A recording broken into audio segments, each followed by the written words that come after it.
It's about how you approach each game. I mean, in order to remain relevant, you got to win. You got to be successful. I mean, trying is one thing, but doing, that's the most important thing.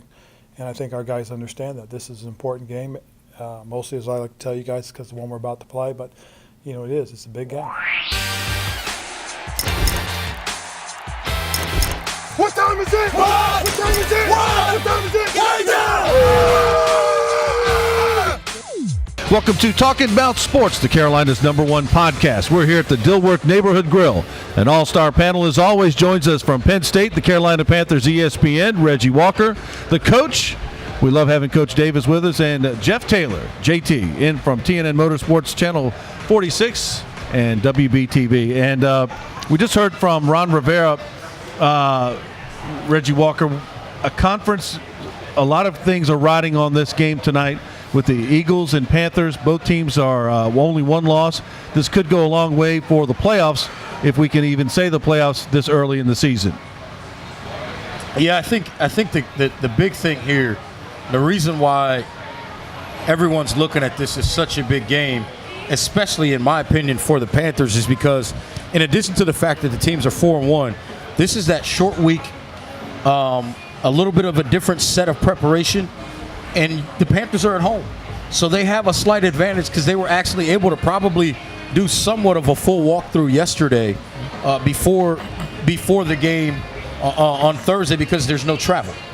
So when you look at what this team is faced with, 2 4-1 teams, Panthers 2 big road wins as well. That's the big key. You're coming off 2 road wins. You don't want to give away that momentum by losing a game at home, especially with an opponent coming in. Again, both teams on a short week, but your opponent is traveling on a short week, so you don't want to give it away. Coach Davis, you played in the NFL. You were a receiver with Jeff Taylor's Houston Oilers. Yes. Did you ever have short weeks? You had you had Monday Night Football. Yes. Back then. So I mean, you dealt with short weeks, but not so much the Sunday to a Thursday. And by the way, Cam looked great against New England and Detroit. Right. But what do you work on in the short week, and how do you I guess you're not going to go full out because guys have to rest from the previous week. Well, a lot of it now is just preparation. A lot of meetings, a lot of film, notebook work. But now it's just about who's healthy. Right. And when we look into healthy, those bumps and bruises, you got to realize the Panthers have won 2 tough games on the road, meaning the Patriots and Detroit. Very physical games. Very, very physical games that they won. And I think that's going to give the edge to the Panthers this Sunday because of the battle-tested 2 weeks that they've had. I think personally that the Eagles have had a very easy schedule, if you could say that in the NFL. I think the Eagles have had it easier. That was a tough game. Yeah, they had the Chargers, Cardinals, Redskins, and Giants. You could sum up all 5 of those games in the 2 weeks the Panthers have had here playing against the Patriots and the Lions on the road. And, Jeff, we're looking at this injury list and the schedule, not soft like yogurt, like Cam Newton doesn't have to enjoy anymore because he got waived for Dak Prescott due to his comments regarding Carolina beat reporter. But look at this injury list. Ryan Khalil, Kirk Coleman, Demetrius Cox, Greg Olsen. These are all out. In, but still limited in practice. James Bradbury, Darrell Worley. You're starting corners. And Devin Funchess, a guy who really came up big last week. So I don't know what Carolina's really got to step up because they do have a lot of time off after this game. The one game they lost was to New Orleans, and Drew Brees kind of went off that game. So having your corners in that kind of injury-prone, that can make it a little interesting against Carson Wentz because he's played good football this year so far. I think he's made a step, and he's kind of leading that team. So I think the corners, that's an interesting deal. But Devin Funchess, if he's 100%, right now he is the receiver on that team. I think. Do you have anything on his route running? I don't have anything on his route running. I know nothing about routes. Careful, big fella. But like Reggie said a couple weeks ago on the show or whatever, you mentioned Devin Funchess was going to have a year. Yeah. And so far he has been the man. And I think that's something. And one more thing, Cam, they won at New England. And really, that was Cam's 4th game. Mm-hmm. So really, if you think about it, he didn't get any preseason. I think he's, last week was really, if you think about it, week 1 of his regular season going against Detroit. So I can't wait to see where he goes from here because I could see him lighten some things up here as he's healthy. He's got confidence in his throws. Who knows? Yep. And one thing about the route running of these receivers, especially Benjamin and Funchess, they're so big. It's all about getting their body between the ball and the defender. It's not necessarily precise route running because they're so big. It's about using their bodies to their advantage. Coach, I was going to say this. Now that seems to be the norm, but you have Funchess and Kelvin Benjamin. I remember a guy like Harold Carmichael back in the old Philadelphia Eagles with Roman Gabriel. This guy was like 6'8" back in the 70s, and he was a guy that was always open. Yeah. Well, let me respond to that. We talk about the size. It's weird you say that because he was an anomaly in the NFL. Yeah. My rookie year in Houston, me and Hayward Jeffries were rookies, and both of us were 6'3". We walked out to the practice field the first day. Every receiver out there was 5'7". Mm-hmm. Ernest Gibbons, Drew Hill, Willie Drury, and Warren Moon. I can talk Oilers all day. Yeah, because Warren Moon loved it because now he had targets to throw to instead of areas. He had a huge offensive line with Munchak, Maggs, and those guys, and Steinkooler. So now he wasn't throwing to areas. He was throwing to actual bodies now. And to add to that, as a former defensive back, I'm going to tell you right now, when a guy can basically, when you can play perfect technique and a guy can just go over the top of you and take the football, that's a lonely feeling because you just look at your coach and you go, what else am I supposed to do? And sometimes your coach just looks at you and says, we just tip our cap. The guy made a play. And conversely, Reggie, look at Christian McCaffrey. He leads NFL in rookies. And, look at McCaffrey. He had his first TD against Detroit. He's got 27 receptions, 237 yards. And maybe in addition to Funchess coming into his own a little bit, maybe McCaffrey's starting to feel not so much like a rookie, but as a guy who's really making plays and exploiting his mismatches. He is, and he's going to be matched up on linebackers the majority of the time, which he should win that battle every time he runs a route. But I'd like to see him be utilized a little bit more downfield. Yeah. I know McCaffrey comes out of the backfield and do a good job, but I'd like to see him be utilized like on more wheel routes or maybe sending that back up to seam because right now with Olsen out, now Dixon did a great job. Yeah, don't get me wrong. Boy, where did Ed come from? They're head coaches in the NFL for a reason. They're smart and they're coordinators. They're going to stop some of that stuff going to Dixon, and now McCaffrey's going to have to come up even bigger. Now, Coach, to your point, they're head coaches for a reason. But one thing coaches cannot control is injuries. The Eagles are going to play without right tackle Lane Johnson. I think there's something like 2-8 when he doesn't play. That's a backup against the veteran in Julius Peppers, who has 5.5 sacks already on the season. I think that's going to be the key matchup in this game. Now, the thing that helps the Eagles with that is that's the front side for Carson Wentz as a right-handed quarterback. Right. So he'll be able to see that coming. But at the same time, if they're not able to shore up that side of the field, shore up that edge against the veteran in Peppers, it could be a long night for the Philadelphia Eagles. And totally agree. So I think it's going to be important for Peppers coming off the end. He's going to make Wentz step up into the pocket now, hopefully, and that middle pressure has to come up big. This is the point of the show where I blame William Wilson for walking in with looking, styling, and profile because he blows out the lights every week. But we can't blame Will. He's doing some awards ceremony somewhere in Hollywood. So, but Jeff Taylor, what do you think about? This is a matchup of one-loss or four-win teams, if you will. Carolina, Philadelphia. Later in the season, Carolina plays Green Bay right here.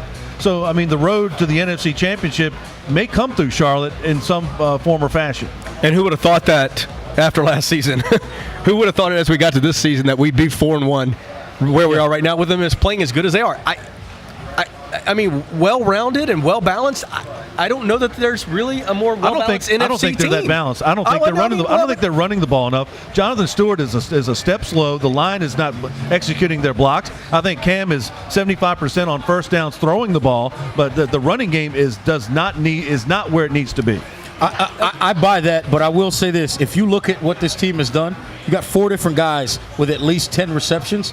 That tells me there's some balance in the passing game. But to your point, Kev, I think they got to run the football a little bit more. Yeah, they're only averaging about 98 yards on the ground this year, which is not going to get it because, like I said, teams are smart. They make adjustments. The better teams make great adjustments, even during the game and most of the time on the next play. And I think the Panthers have to get better at running the football between the tackles to be successful. And do they need to control some leads late in games as well? Let me ask you this. Do they need to go with one or the other, though? Do you need to go with McCaffrey or do you need to go with, Jonathan Stewart? Do you have to pick one and stick with him? Because, and Reggie, being a Titans fan, are you going to go with Derrick Henry or are you going to go with, DeMarco Murray? Well, the problem is you have to understand who your backs are. Right. And Stewart's the type of back, as is a guy like DeMarco Murray. Those are the type of backs that their first 5 or 7 and maybe 10 carries aren't really about those carries. It's about what happens on carry 15, 18, and 22. When the offensive line everybody's getting tired of the D-line. Guys are getting tired. They're feeling good about themselves. They're kind of lathered up. So that's important. And I think whoever they go with, even if it's the whole key is you've got to consistently, if it's Stewart, you got to consistently get him some carries throughout the football game and get him going. Build up. Right. Yeah. And have they done that enough? Where they've stuck with one guy long enough to let that guy get going. I'm not sure they have. And I think maybe that's where they need to go. That's a great point, Jeff, because I think nowadays everything's become, especially running back, has become situational. Right. Whereas the greatest backs I ever knew growing up played every down of every game, but now it's situational. So that takes away from a lot of those carries and yards. Well, Coach, before we go to a break, football, wise man once said, all you need is a seal here and a seal here, and then you got the alley in the alley. So football is a simple game at times. Shout out to Merle Hodge. Block the other guy and create a little alley and let a guy like Jonathan Stewart run the damn ball. Merle Hodge, baby. Right, here we go. We're here at the Dilworth Neighborhood Grill. This is Talking About Sports. Hodgie, baby. Get Merrill in there. That's Vince Lombardi. We're talking about sports on We're talking about sports at ADS. I don't know how to say that. We're talking about sports in, oh God, I forgot. ADSN. What is it?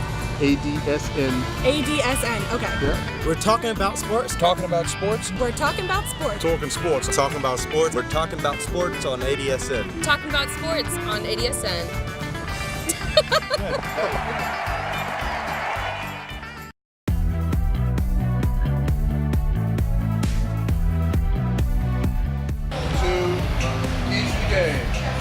Welcome back to Talking About Sports from the Dilworth Neighborhood Grill. Coach Davis, Jeff Taylor, Reggie Walker, I'm Kevin Casey. And keys to the game, let's go down the line. Reg, what are your keys for the game, Eagles and Panthers? I think the big keys, I mentioned earlier, the Peppers matchup against the right tackle for the Eagles, I think is one. And basically, let's just call it that defensive front, because if Peppers is winning that matchup, you would think Carson Wentz is going to have to step forward in the pocket. So those inside pass rushers in K'Wan Short, Starlo Tulele, those guys are going to have to be key for the Panthers. And I think the key is the war of attrition between the Panthers defense being ranked 6th in the league and the Eagles offense being ranked 3rd. I think the Eagles have a great balance of run pass. Wentz is throwing the ball very, very well now. But I think the Panthers defense, the defensive backs are going to be tested. But again, like Reggie said, the pass rush is going to be key to relieve some of that pressure on the DBs to play coverage for more than 3 seconds. I'm going to go with the Panthers getting out of the gate fast. Home field. You've got 2 great wins against the Patriots and the Lions. Get out quick tonight. Get the crowd in it. And, a home game and with a lot, down the road playoff-wise, get out of the gate quick. Get that crowd into it and take advantage of those 2 road wins. There's a reason this team has only lost one, and that was to the undefeated team. That's Kansas City. They know how. There's something about Carson Wentz. He can escape. He feels the pressure. The line has done well at times. He is missing the right tackle tonight. And Carolina, I think, is doing the right thing by bringing Peppers off the bench, spelling him, and saving him for the second half. Mario Addison's having a good year. Charles Johnson is always there. I like this defensive front. I like the rotation. But Philadelphia's a good ball club. And they have Jeff Taylor, former Gamecock, and Alshon Jeffries. He's a big guy. He could present some matchup problems for the Carolina secondary.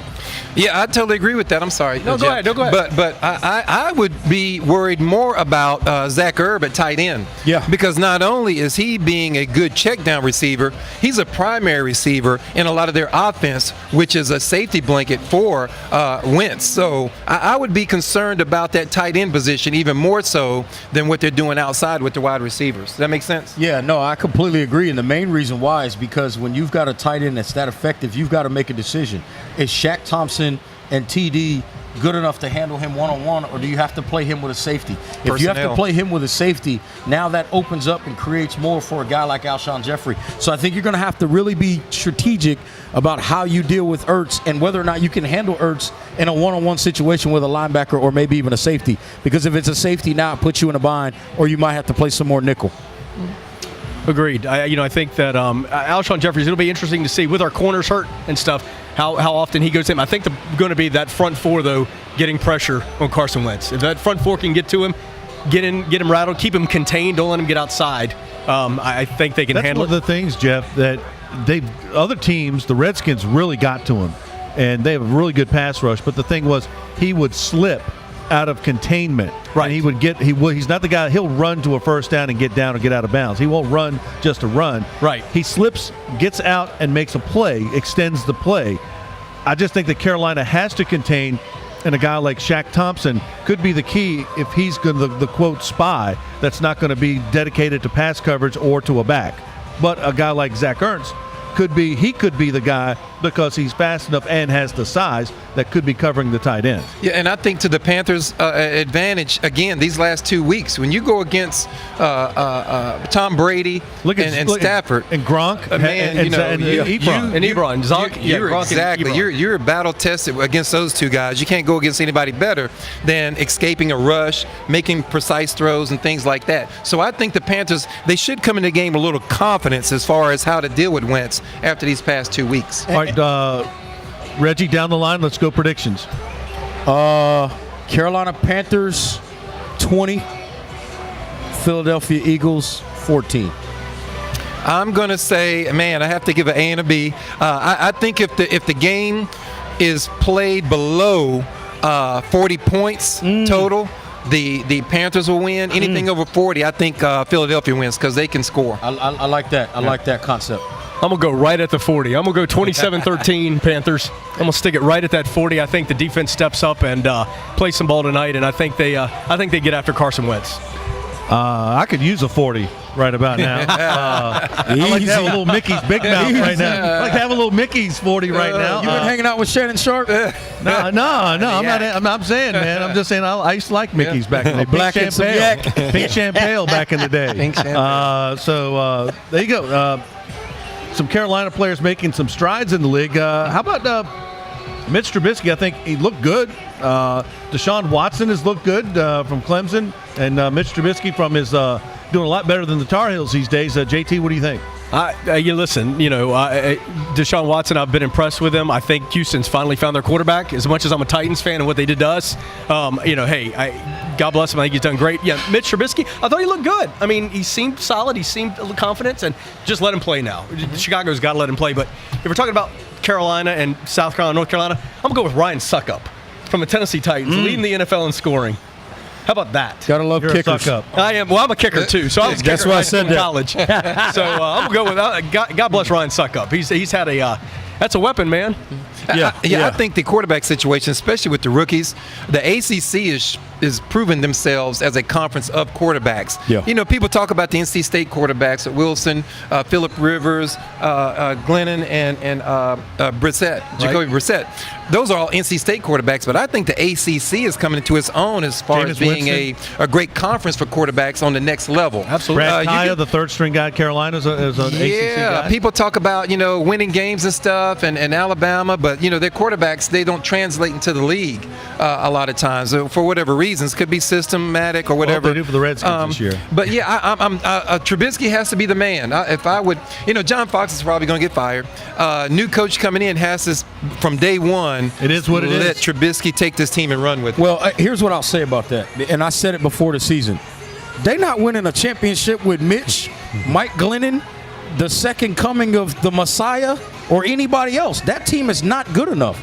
But if you're going to decide to put this kid in the ball game, which I have no problem with, I personally think he wasn't ready. I didn't think at the beginning of the season he was ready to start. I didn't think he had enough snaps at North Carolina. But if you're going to play this kid, you got to play him through the growing pains. If he goes out and has a 5 or 6 interception game, you can't bench this kid. You have to accept. Put him right back on the bike. Put him right back on the bike. People forget the most interceptions thrown in a season by a rookie.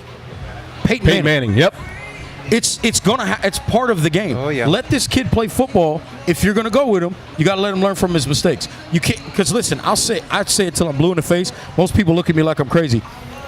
I'm not saying he would have been a great player, but the San Diego Chargers absolutely mishandled Ryan Leaf.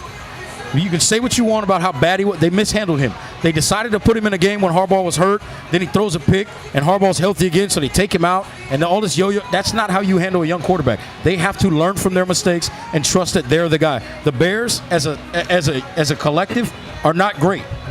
But if you're going to ride with Mitch Trubisky, let him ride with a lack of resources and let him figure it out with a lack of resources. And from an ownership GM standpoint, if I'm going to ride with him, I'm going to spend an awful lot of money on the offensive line. Yes. I know position players come a dime a dozen, but I would invest greatly on an offensive line to protect my investment at the quarterback if they stay with Trubisky. Exactly. Totally agree. Ask David Carr. Well, I mean, Deshaun Watson looks like his left tackle's holding out, and he's doing. Maybe that's why he's running a lot. But I mean, he's done. I like Deshaun Watson. JT, I think he's got it going on. And Houston really needs it with J.J. Watt going down for the season. But he's got good targets in John Gray Hopkins and a couple other guys down there in Houston. Deshaun Watson was a 4-year starter. Absolutely. That young man has had. And he's played on the biggest stage twice. He's had a lot of snaps in big games. And this is a team that, to your point, they played in the college football national championship game, college football playoff national championship game, 2 consecutive years. And which means both. He got an additional 3 games. Right. He played, when you think about his career, you're talking about upwards of 55 games of upwards of 50 to 60 snaps. Right. That's a lot of snaps. That's a lot of chance to learn. Mitch Trubisky was a year and a half kind of starter, and now he's in the NFL. Right. That's not a lot of snaps. So that's why I tend to think that Deshaun Watson is going to play a little bit better because of that notion that he's had that many more opportunities to be under center. Well, I guess also, Hugh Jackson is not going to take that lead. He's benched Deshaun Kaiser, and he's going to go with Kevin Hogan, who you better hope is Hulk Hogan, or else he's going to be looking for a job. And during tonight's game, the Panthers will don a special 51 helmet to honor the late Sam Mills, who passed away from cancer in 2005. Mills was a linebacker and coach with the organization and was the inspiration behind the team slogan, "Keep Pounding." We're no longer a relatively new franchise. We've got history, and Sam Mills was such an integral part of this history, the development of this football team, the development of this culture here, the reasoning behind keep pounding. And for us to introduce it to our players, especially our new players, our young players, and for them to get okay, I understand why. That keep pounding is stitched into everybody's collar so that every time they put their jersey on, they see it. It means something. It has relevance now. What does keep pounding mean for the Panthers, and how they're going to move forward with this? Start with you, JT, and let's go down the line. In reference to Sam Mills, I think when we talk about keep pounding, his play on the field was exactly how he fought the cancer that he had. And I think that is an inspiration. I think every time the Panthers step on the field or they don those jerseys that say keep pounding, it all reverts back to Sam and what he meant on the field and how he stood up and fought the battle he fought.